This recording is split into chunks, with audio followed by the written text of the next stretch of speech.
Tinalakay ng mga operatiba ang umano'y pugad ng iligal na droga sa Quezon City na malapit pa naman sa isang paaralan. Tinutukan niya ni Marisol Abduraman. Inuhuli ka namin kasala ng pagbibenta. Walang kawala ang pitong ito ng arestuhin ng mga operatiba ng QCPD Station 10 sa katirikan ng araw sa Barangay Sacred Heart, Quezon City.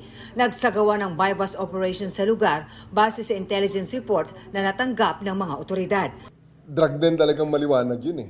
Bahay na under surveillance for quite a while.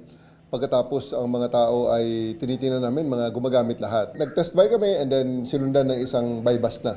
Na-recover din sa lugar ang 12 sachet ng hinihinalang shabu, buy-bust money, mga drug paraphernalia at mga cellphone.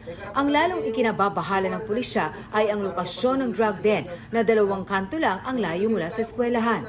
Kaya tuloy-tuloy ang ating trabaho dyan. Hindi natin tinatantanan ng mga to na pag may nakita tayong mga gumagawa ng mga ganito, ino-operate na kaagad natin para hindi na makapaminsala pa.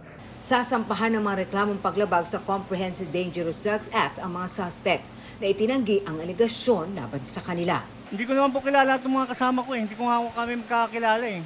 Sinama na lang nila ako rito. Gumagawa lang ako ng motor ng that time. Bayaran lang ako para mag-service dun sa isang tao. Nakukuha rin dapat ng motor. Kukunin yung motor dun sa lugar. Nagulat na lang po ako. Sinama po ako. Wala ko kaalam-alam. Para sa GMA Integrated News, Marisol Abduraman, nakatuto 24 oras. Hindi natutulog ang mga balita. Kaya para sa pinakasariwang balita, mag-subscribe kayo sa aming YouTube channel.